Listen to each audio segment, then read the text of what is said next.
Bueno, estimados estudiantes, buenas tardes. Vamos a iniciar con la clase de día martes de Química General 2, sección B, del segundo semestre de la Facultad de Agronomía. Mi nombre es Walter de la Roca Cuellar, mi número de registro de personal es 2002-0176. Debido al paro que tienen los estudiantes desde el principio del semestre, pues no se ha presentado ningún estudiante, por lo cual pues mejor opté por grabar las clases para que quede como constancia de que sí vine a la hora de impartir el mismo, que es de 18 a 19 horas, para tener la evidencia para contravaloría de que sí me presenté al trabajo, ¿verdad?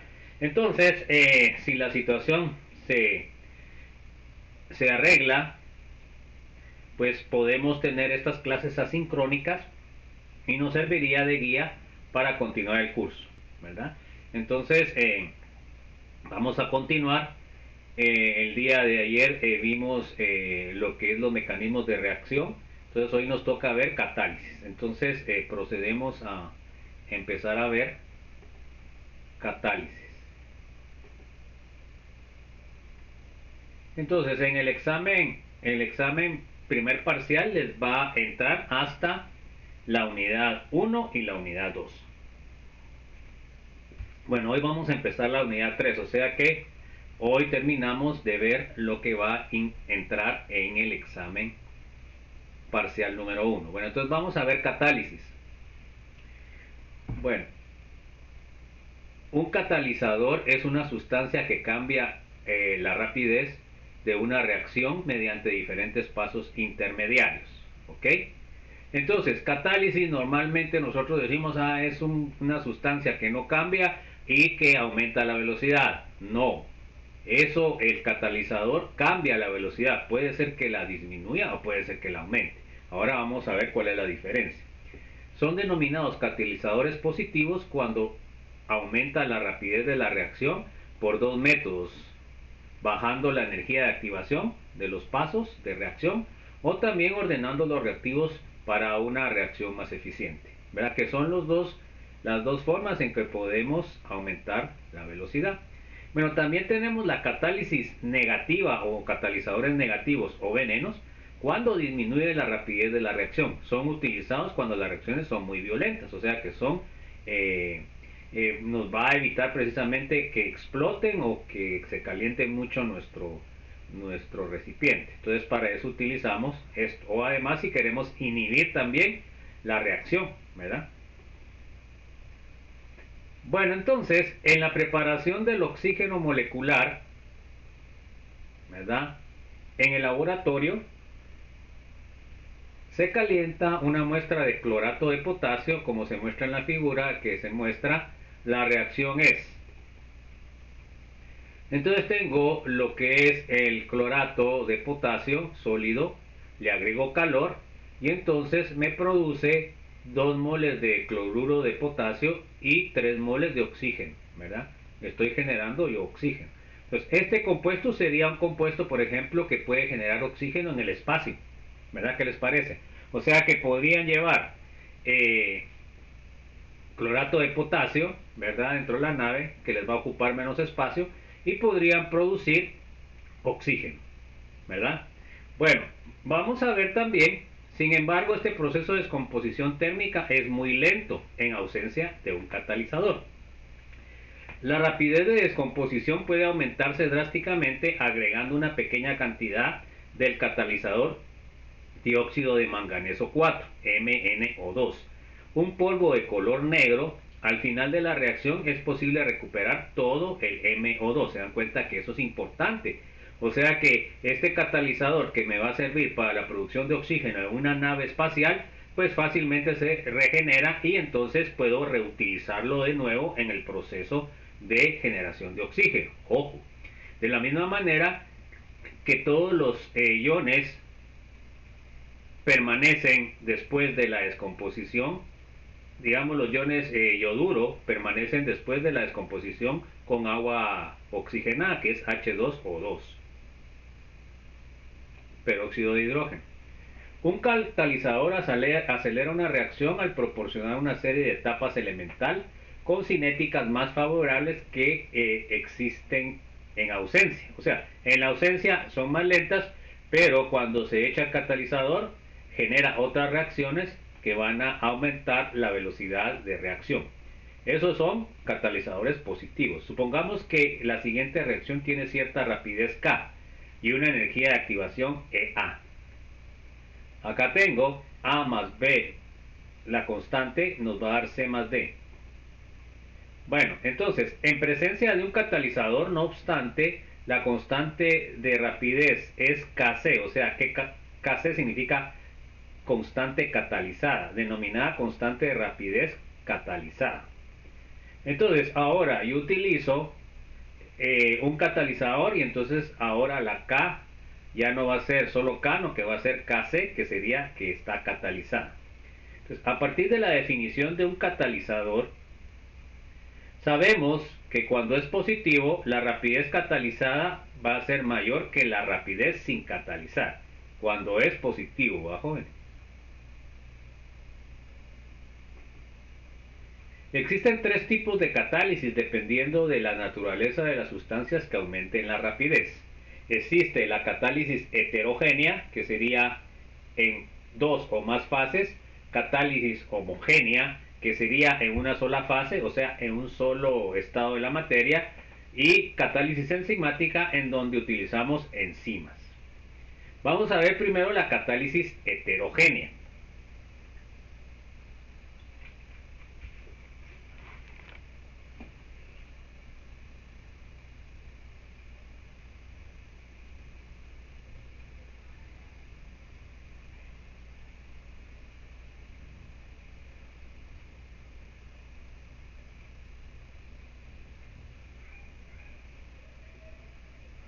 Bueno, entonces,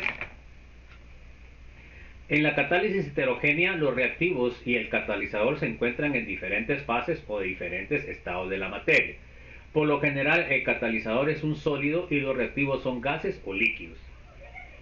La catálisis heterogénea es, con mucho, el tipo más importante de catálisis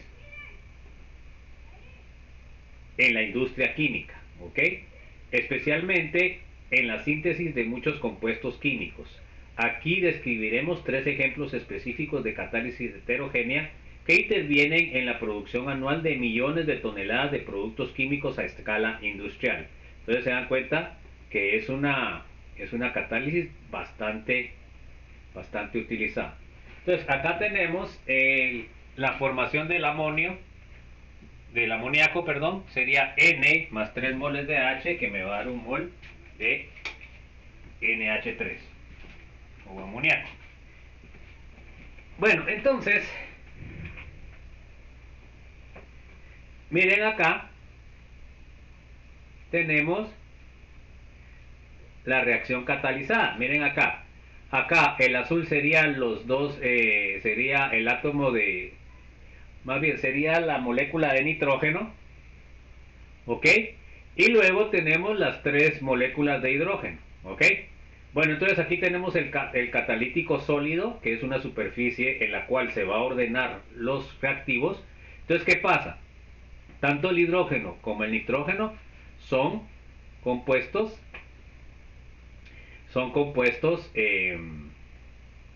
gaseosos. Entonces, estos andan pues dando vueltas por todos lados, ¿verdad? Entonces, eso hace o causa de que la reacción sea bastante lenta. Estamos. Y entonces, ¿qué es lo que hace el catalítico? Pues el catalítico lo que hace es de que absorbe al hidrógeno, absorbe al nitrógeno, y eso va a causar un ordenamiento y una facilidad porque está en el mismo material, que reaccione el nitrógeno con los 3 moles de nitrógeno. Entonces en este caso se dan cuenta que se absorbieron estas moléculas. De ahí podemos ver de que se separaron las moléculas, se dan cuenta que solo tienen hidrógeno y nitrógeno. Eso también lo hizo el catalítico. Entonces ahora lo que pasa es de que este nitrógeno puede reaccionar con 3 hidrógenos y este igual. Entonces luego de que pasa el tiempo, pues se da la reacción y luego se separa y se dan cuenta que aquí van las dos moléculas de amoníaco. ¿Ok? Entonces, podemos ver que, miren, yo no sé por qué pusieron eso así, ¿va? Porque en realidad la reacción sería nitrógeno gaseoso más hidrógeno gaseoso, que nos va a dar amoníaco gaseoso. Bueno, entonces se dan cuenta que aquí van a ser dos moléculas de este por este, ¿verdad? Y acá serían 2 por 3, 6, o sea que acá serían 3 moléculas. Ahí estaríamos, ¿se dan cuenta? Esa sería realmente la reacción que se está dando. Nitrógeno gaseoso, hidrógeno gaseoso, y ahorita ya está balanceado. Serían 2 nitrógenos, 2 por 3, 6, 6 hidrógenos, y ahí estaría. Esta sería la reacción. No sé por qué mi estimado Chan puso eso así, ¿va? ¿Verdad? Porque miren ustedes acá, tienen nitrógeno 1 y un hidrógeno, y miren acá en el dibujo, no es así, ¿va? Son moleculares. Bueno, entonces, se dan cuenta cómo sirvió el catalítico sólido para primero fijar o absorber las moléculas y luego para poderlos hacer reaccionar porque están bastante cerca. Acuérdense que las reacciones químicas son por choques. Vamos a ver otro ejemplo que son los convertidores catalíticos, que son muy importantes. Las altas temperaturas dentro del motor de un automóvil en marcha, el nitrógeno y el oxígeno gaseosos reaccionan para formar óxido nítrico. A ver si está bien, bien. Tenemos eso. Un mol de nitrógeno gaseoso más un mol de oxígeno nos va a dar 2 moles de óxido nitroso o monóxido de nitrógeno. Bueno, cuando se libera a la atmósfera el NO, se combina rápidamente con oxígeno para formar NO2, o sea, dióxido de nitrógeno. El dióxido de nitrógeno y otros gases emitidos por los automóviles como monóxido de carbono, CO, y varios hidrocarburos que no se quemaron hacen de las emisiones de un automóvil una fuente importante de contaminación de aire. Se dan cuenta que esos son contaminantes que van a cambiar la composición de lo que es el aire, y eso va a producir pues compuestos que no están en la naturaleza. Entonces acá tengo el motor, miren, acá tienen lo que es el escape de los gases después de la combustión. Acá tienen, fíjense, pues tienen dos convertidores. Aquí tiene un convertidor catalítico y aquí tienen otro convertidor catalítico, y luego sale el gas ya sin los gases nocivos a la atmósfera. Entonces, hay muchos graciosos que dicen que le quitan esto y le ponen acá un cherry para que suene mucho el motor, que eso debería estar prohibido. Entonces, esta parte no puede cambiarse porque esto es una cosa fundamental para evitar la contaminación al medio ambiente. Desgraciadamente, como era un negocio de nuestro amado Arzú, ¿verdad? Que ha sido un mentiroso y un ladrón por todo siempre. Entonces tenía un negocio para la medición de gases. Y bueno, la cuestión estaba bien, porque así es como es regulado en los países desarrollados. Pero por supuesto, ya cuando tiene usted metido el negocio, pues eso ya es otra cosa. Pero debería haber una regulación de gases y deberían revisarse los automóviles para ver que la combustión esté bien y que los convertidores catalíticos estén funcionando bien. Si no, hay que cambiarlos, ¿verdad? Entonces, realmente eso sería una medida para nosotros de reducir lo que son los gases que están contaminando en nuestro medio ambiente. Pero ahora se pasó de una cosa a nada, ¿verdad? Es igual que los chalecos de los motoristas, igual ya no se pide. O sea, realmente uno dice, bueno, la ley es la ley y la ley va a favorecer a la mayoría. Pues a veces los motoristas andan con chumpas negras que a la hora de que no hay luz no se miran, pues, y después ocurren los accidentes. Entonces, por favor, debemos nosotros de abogar porque estas leyes que nos incluyen a todos, pues, porque el aire, pues, lo respiramos todos. Entonces, la mayor parte de los automóviles nuevos están equipados con convertidores catalíticos. Un convertidor catalítico eficiente tiene dos propósitos. Primero, miren, oxidar el CO. El CO es un gas venenoso. Si nosotros, por ejemplo, el CO se produce por la quema de compuestos de carbono ineficiente. Cuando se quema, la quema es eficiente, solamente se produce CO2, pero siempre se produce cierta parte de CO. Entonces, por eso no debemos nosotros de dejar en nuestras habitaciones quemándose leña o algo, porque se ha muerto tanta gente. Precisamente el día de ayer se murieron 12 personas en una casa por haber hecho eso. No sé exactamente qué fue lo que pasó, si no apagaron bien el fuego después que estaban cocinando, pero el asunto es de que se produjo el CO, que es tóxico, y toda la gente se murió.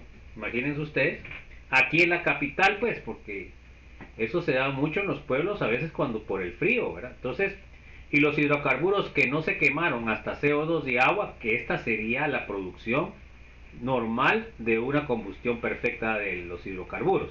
Además, nos sirve para reducir el NO y el NO2 a nitrógeno y oxígeno. Entonces se dan cuenta que aquí, si nuestros catalíticos están bien, entonces lo único que vamos a ingresar a la atmósfera como un gas tipo invernadero sería el CO2. Pero ya no ingresamos ni el NO2, ¿verdad? Que esto puede formar lluvia ácida y bueno, y otros problemas. Entonces obtendríamos solo nitrógeno, oxígeno, pues esos son los componentes de la atmósfera. Miren, acá está un convertidor catalítico, miren, tiene como piedra pómez, y esa piedra pómez, como es porosa, ahí mismo tiene metales que van a ser los catalíticos para cambiar los gases que están saliendo del escape de la combustión del motor.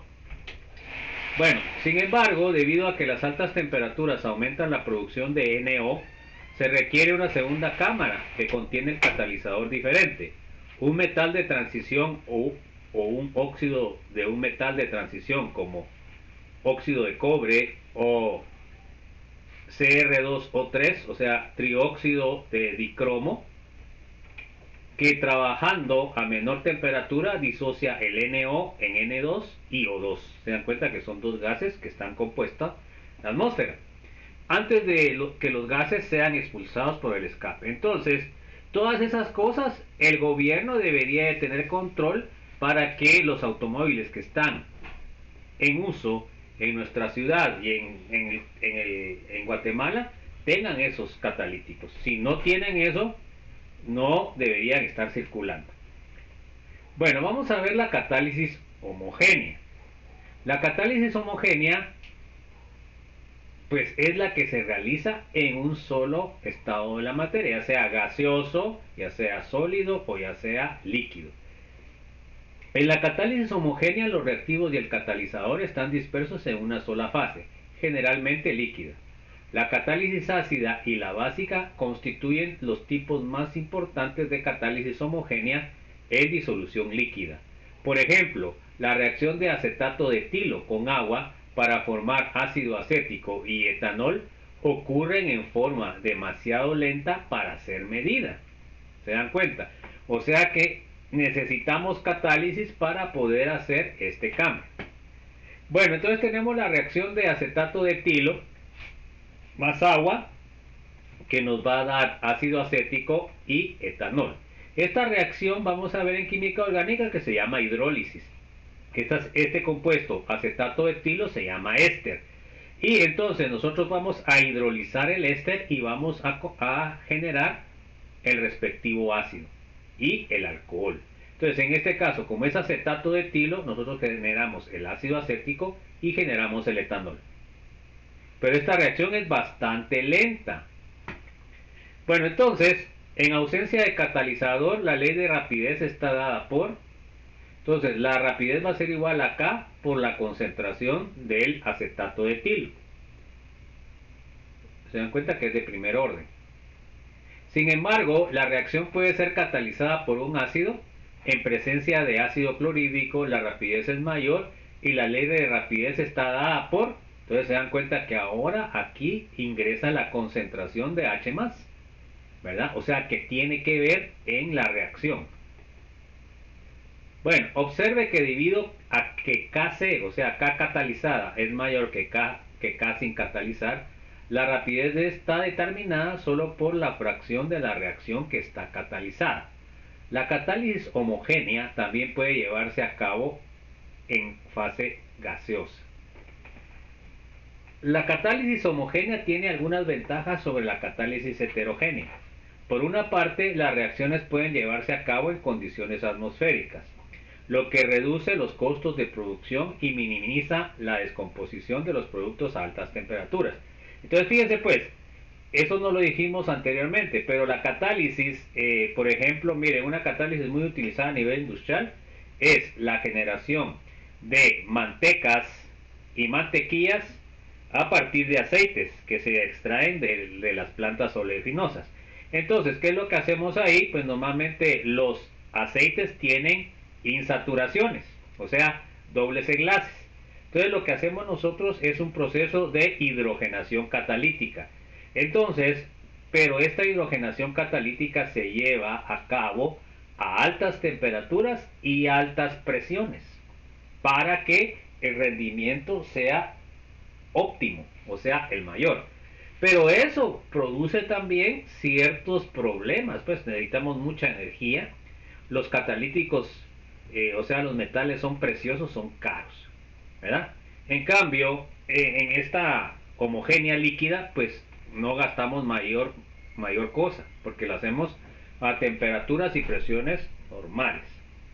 Además, los catalizadores homogéneos pueden diseñarse para funcionar selectivamente para un tipo de reacción en particular y son más baratos que los metales preciosos.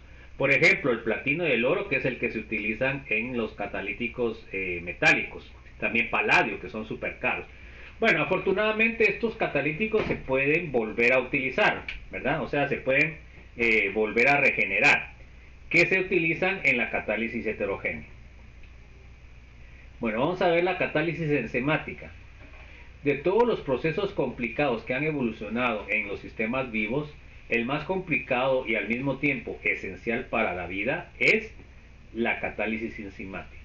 Las enzimas son catalizadores biológicos. Lo más asombroso de las enzimas no solo es que pueden aumentar la rapidez de las reacciones bioquímicas por factores de 10 a la 6, o sea, 1.000.000 o 10 a la 18. Imagínense cuántos miles de millones son los que aumenta la velocidad, sino que también son altamente específicas, quiere decir de que son selectivas.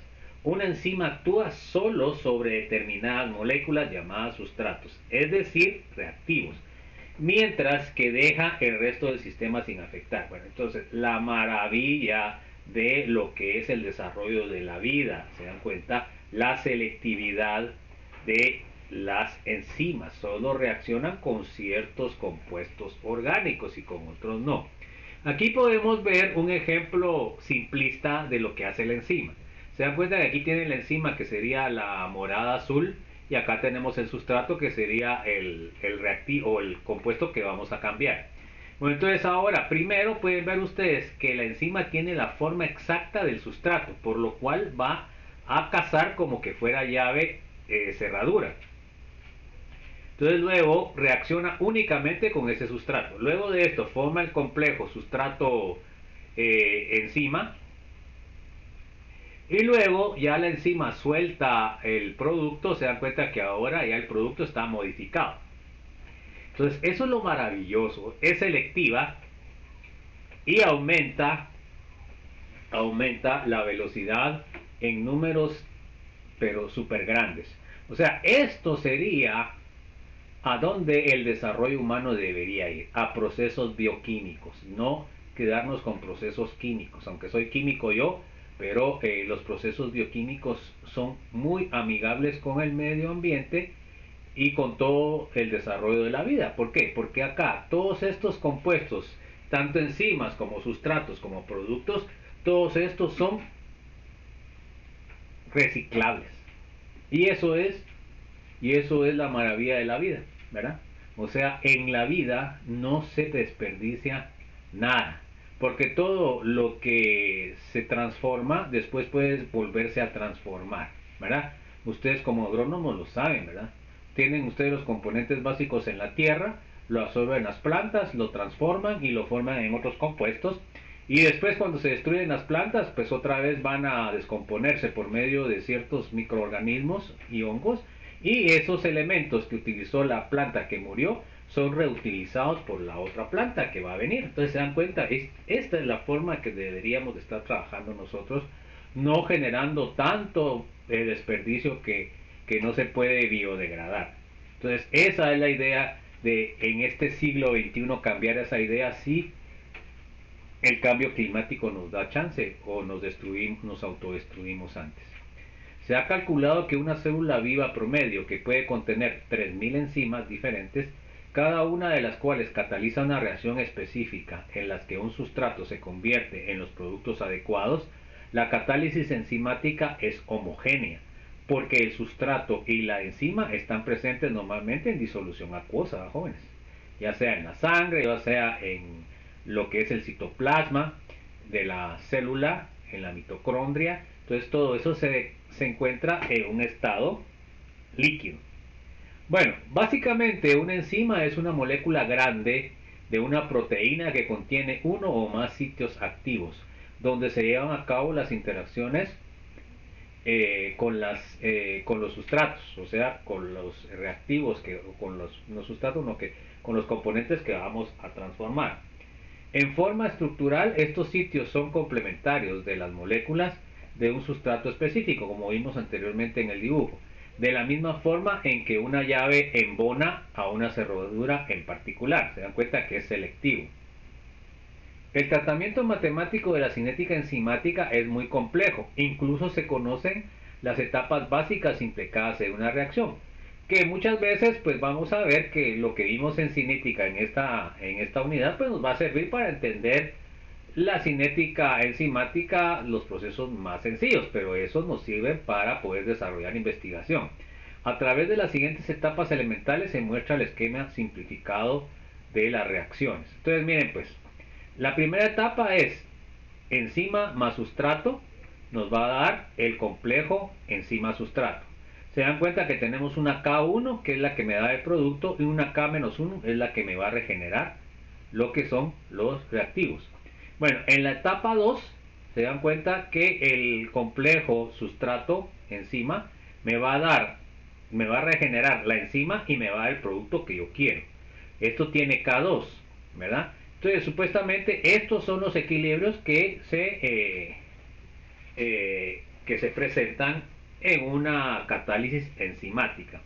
Bueno, donde E, S y P representan la enzima, el sustrato y el producto. Y S es el intermediario enzima-sustrato. Por supuesto, ahí lo miramos de una forma simple, ¿va, jóvenes? Con cierta frecuencia se supone que la formación ES y su descomposición en las moléculas de enzima y sustrato es un proceso rápido, como es selectivo, y que el paso determinante de la reacción es la formación de producto, o sea, el rompimiento del complejo EZ. Bueno, ¿cómo es en general la gráfica de lo que es una reacción enzimática? Pues es esta, miren. Acá tenemos una parte que es directamente proporcional, luego hay una pancita, ¿verdad? Y luego la concentración queda constante. Bueno, ¿a qué se debe eso? Pues se debe a que la concentración o la cantidad de enzimas es una cantidad limitada, ¿verdad? Entonces eso es lo que causa. Ya cuando entramos en esta parte quiere decir de que ya no hay enzimas que puedan catalizar la reacción bioquímica, ¿verdad? Entonces por eso nos queda constante la velocidad. Bueno, ¿qué aprendimos en la presentación?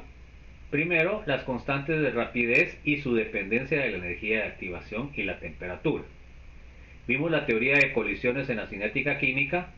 Vimos la ecuación de Arrhenius que nos sirve para calcular la energía de activación por medio de una gráfica y de una línea recta. Luego vimos los mecanismos de reacción, ¿verdad? En los mecanismos de reacción también analizamos lo que son los diagramas de energía. Luego, por último, vimos la catálisis.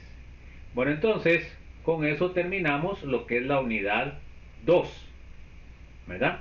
Entonces, hasta aquí entraría en el examen del primer parcial, ¿ok? Entonces, vamos a poner aquí una una nota. Entonces hasta aquí los temas del primer parcial. ¿Ok?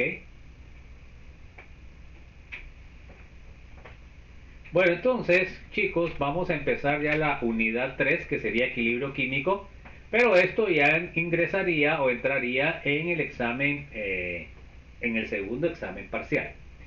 Ahí se acuerdan de que debido a que nos quitaron un periodo de semanal de clases, pues entonces se eliminó lo que es la unidad 5. ¿Ok? Bueno, se dan cuenta que ya vamos avanzando dentro de lo que es el programa, ¿ah, jóvenes? Desafortunadamente por el problema del fraude, pues estamos acá en un impasse, ¿verdad? Y yo como soy profesor interino, pues estoy todavía peor porque pues mi razón de ser y ser mi contrato es que dé clases, pero si no viene ninguno, pues entonces tengo problemas. Pero pues aquí estamos tratando de hacer los videos para que quede constancia de mi trabajo, y además pues también me van a servir ya sea para este año o para el otro año como guía a la hora de que haya algún problema, ¿verdad? Entonces pues es un trabajo fuerte y es un trabajo que también va a tener frutos, ¿verdad, jóvenes? Bueno, vamos a ver ahora los objetivos ya de la unidad 3, que sería equilibrio químico. Entonces cambiamos de tema. Entonces, que los estudiantes conozcan los principios de equilibrio químico, primero. Dos, que los estudiantes conozcan cómo afecta la constante de equilibrio las reacciones químicas. Que los estudiantes conozcan la escritura de las expresiones de los constantes de equilibrio. Y que los estudiantes conozcan la forma en que funciona el equilibrio homogéneo en las reacciones químicas. Bueno, y por último, pueden realizarse los cálculos o puedan realizar los cálculos para las reacciones con un equilibrio químico. Bueno, esos serían los 5 objetivos que vamos a perseguir en esta primera parte de la unidad 3, equilibrio químico.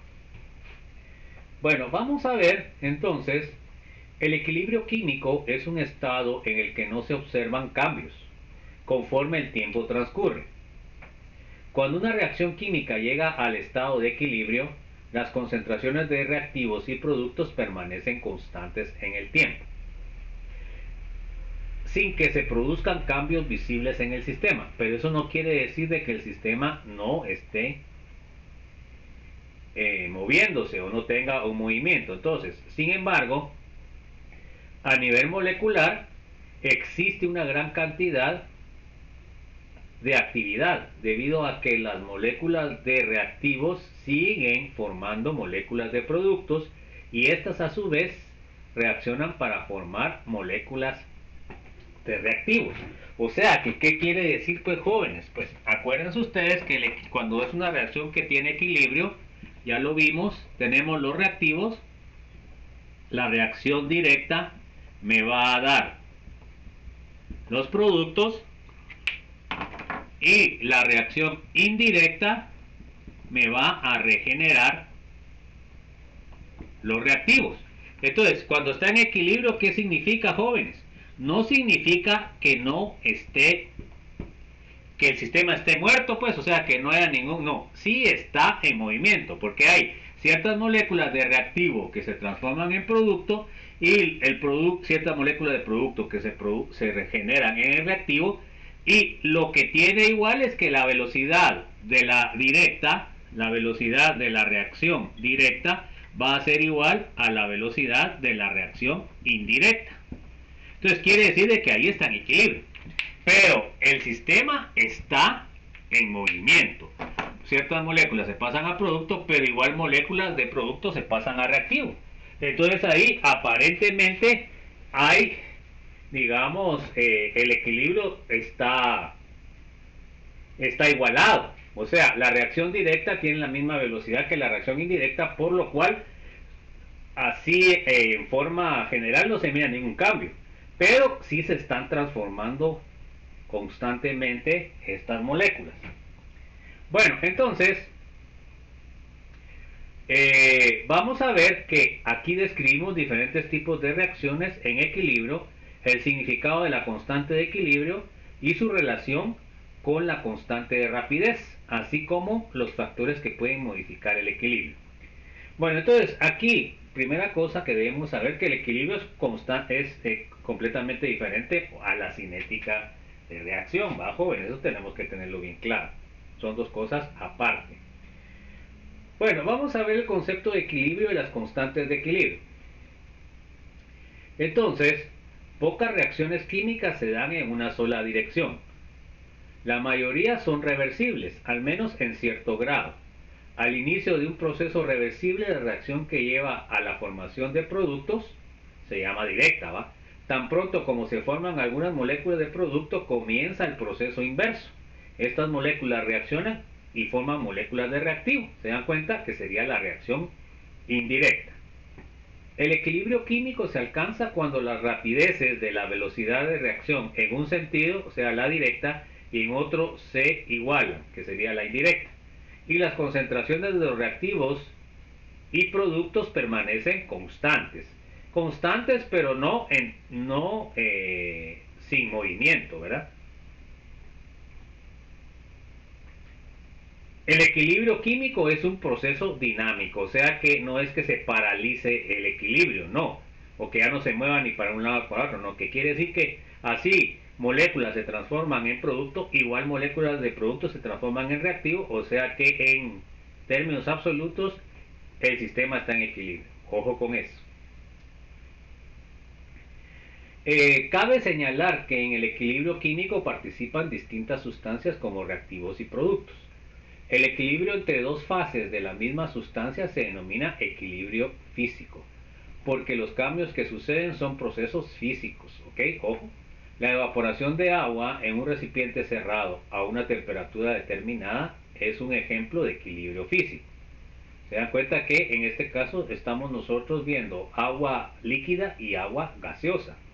En este caso, el número de moléculas de agua que dejan la fase líquida y las que vuelven a ella es el mismo. Ahí estamos en equilibrio. Agua líquida, agua gaseosa. Entonces, el avance de esta reacción, miremos ahora otro ejemplo, el N2O4 gaseoso me puede dar dos moléculas de NO2. Puede seguirse con facilidad. Bueno, una cosa importante, jóvenes, antes de pasar a esto, es de que las ecuaciones para poder hacer el análisis de equilibrio deben estar balanceadas. Y aquí sí nos van a interesar los coeficientes estequiométricos. ¿Se dan cuenta? Entonces, en este caso, la reacción está balanceada. Entonces, lo primero que tengo que hacer para resolver los problemas de equilibrio es precisamente balancear la ecuación, jóvenes. Puede seguirse con facilidad ya que el N2O4 es un gas incoloro. En tanto, el NO2 tiene un color café oscuro que a veces es visible en el aire contaminado. ¿Se dan cuenta que este es un gas que se produce en la combustión de lo que son los motores, ¿verdad, jóvenes? Entonces aquí es donde miramos nosotros que eso es parte del smog que se denomina, ¿verdad? Bueno, entonces, eh, ahí fácilmente podemos distinguir por color los gases estos. Bueno, supóngase, vamos a ver aquí, creo que tengo el dibujo. Miren, este es el color del NO2. Miren, es así como café rojizo. Suponga que se inyecta NO2 o 4 en un matraz al vacío. El color café que aparece de inmediato indica que se ha formado NO2. O sea que quiere decir de que este se descompone en NO2. ¿Verdad? Entonces, vamos a ver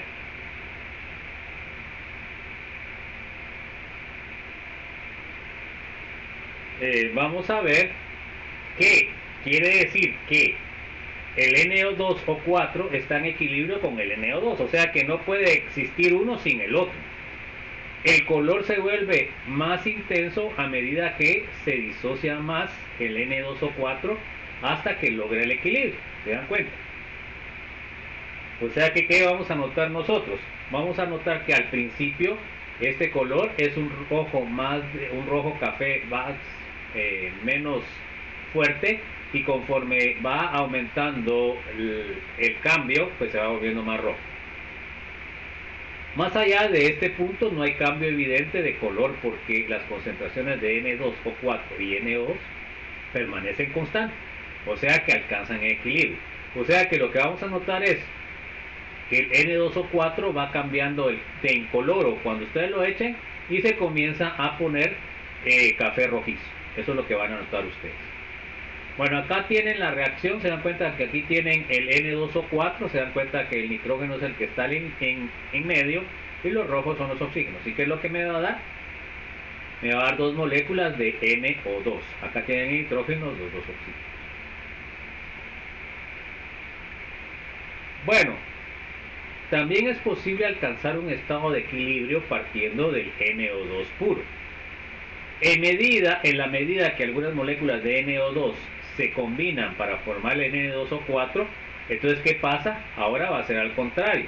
Al principio va a tener ustedes el color rojizo fuerte y luego cuando este comience a generar el N2O4 se va a comenzar a volver menos intenso, ¿verdad? Es el proceso contrario al anterior. En el anterior echábamos el N2O4 y este formaba el NO2 y se comenzaba a poner rojo fuerte hasta alcanzar el equilibrio y ahí ya no cambia el color.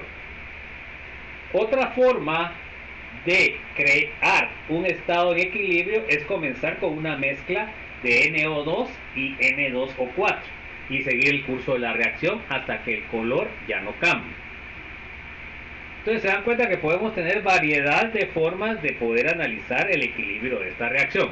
Agregamos primero N2O4, este se va a formar el NO2 y se va a poner rojizo. Bueno, también podemos agregar NO2, entonces se nos va a empezar rojizo y se nos pone más pálido.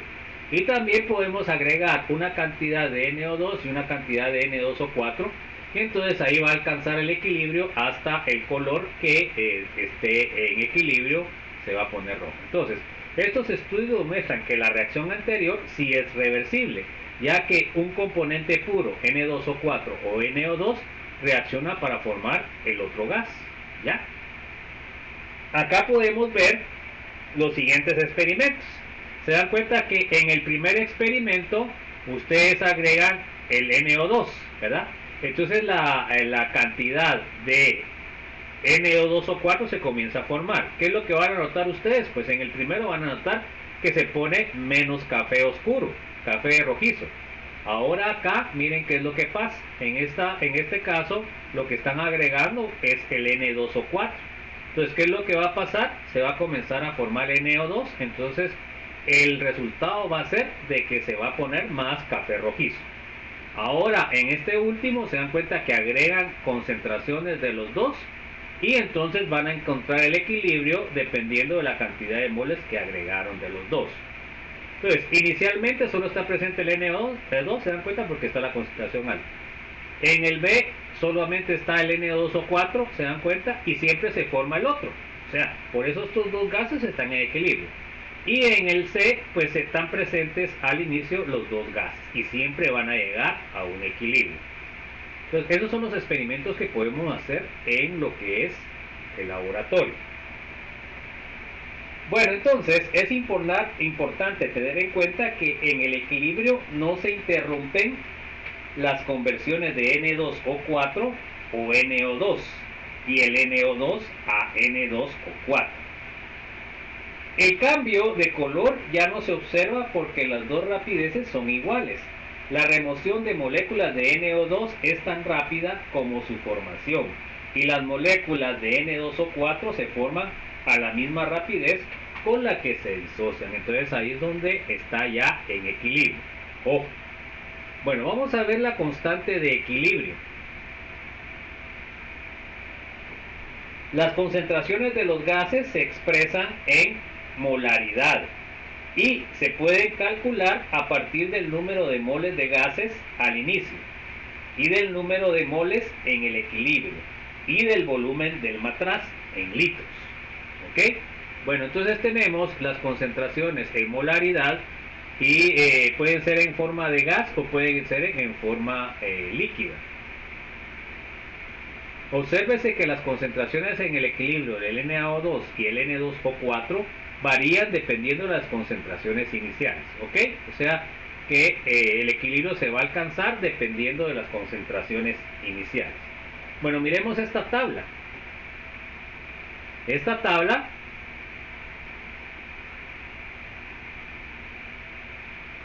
miramos las concentraciones iniciales molar de NO2 y de N2O4. Las concentraciones en el equilibrio, que sería NO2 y N2O4, y las relaciones de concentración en el equilibrio. Ahí tienen las fórmulas. ¿Sí? Tenemos la primera, que es este partido este, ¿se dan cuenta? Aquí tenemos este. Y luego tenemos la segunda, que miren, que sería N2 al cuadrado por N2O4. Se dan cuenta que al ver la ecuación balanceada, eso es lo que nos va a dar lo que son los coeficientes. Pero miren, por ejemplo, acá tenemos las concentraciones iniciales de NO2 es 0 y la concentración inicial es 0.67.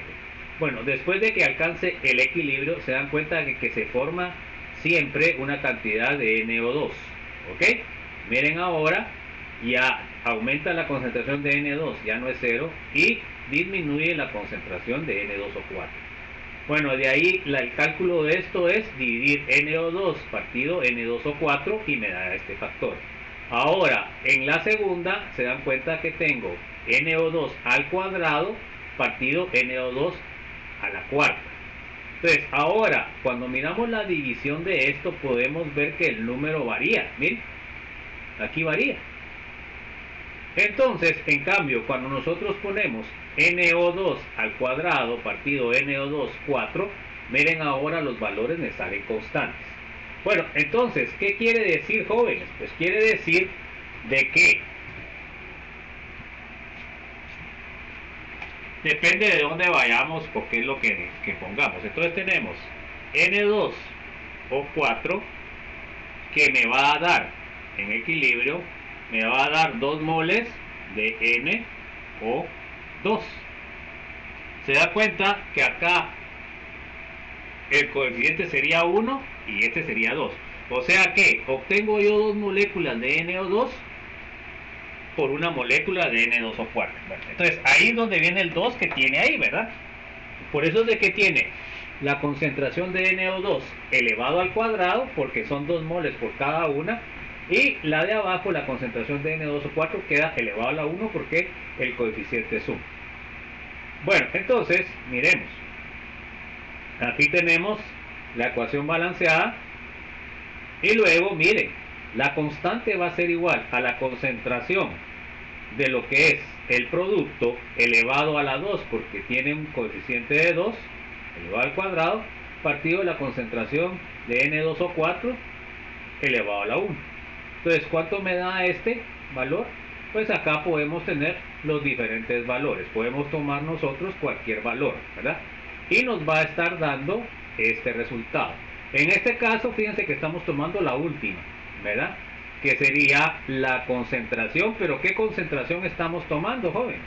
Estamos tomando la concentración en el equilibrio, no estamos tomando las concentraciones iniciales. Pueden hacer ustedes el cálculo.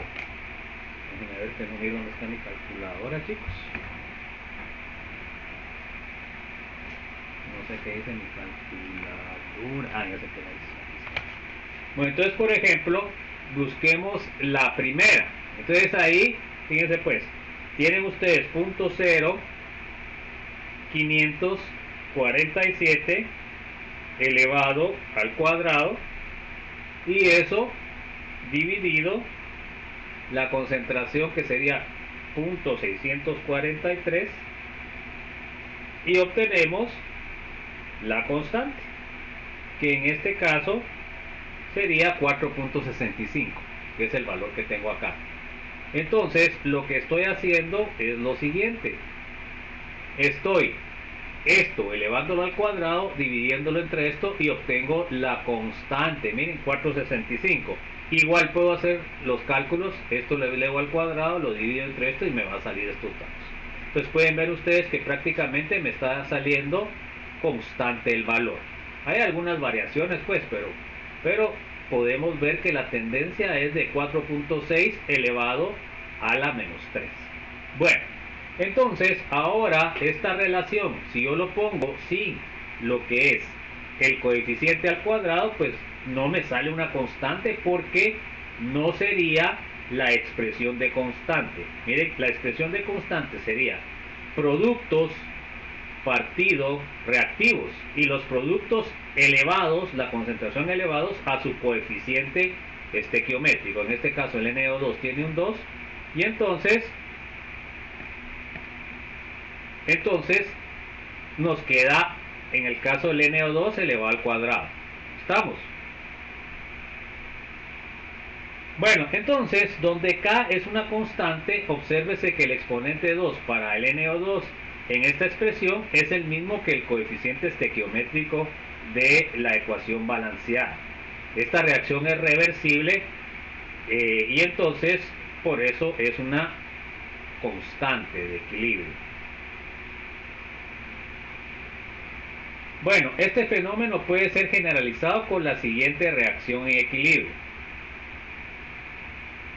Tenemos que A minúscula por A mayúscula más B minúscula por B minúscula me van a dar el producto C minúscula por C más D minúscula por D. Entonces, ¿qué son los coeficientes estequiométricos? Son los minúsculos y los compuestos son las letras mayúsculas. Bueno,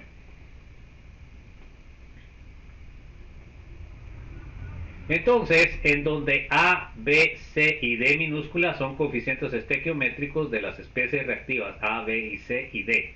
Para una reacción a una temperatura dada, otra cosa importante, la constante de equilibrio es a una temperatura. Normalmente en los libros encontramos a 25 grados. Entonces tenemos que K es igual a la concentración de los productos, que sería C elevado a la C, por la concentración de D elevado a la D minúscula. Partido la concentración de A elevado a la A minúscula y la concentración de B elevado a la B minúscula. Esa sería la expresión de constante de equilibrio. Ojo. Entonces es importante que nosotros tengamos balanceada nuestra ecuación, porque si no, no vamos a poner una ecuación de equilibrio correcta. Donde K es la constante de equilibrio, la ecuación es la expresión matemática de la ley de acción de masa, ¿se dan cuenta? Propuesta por los químicos noruegos Cato Guldberg y Peter Waage en 1864. Imaginen ustedes hace cuánto. Y todavía sigue vigente. Esta ley establece que para una reacción reversible,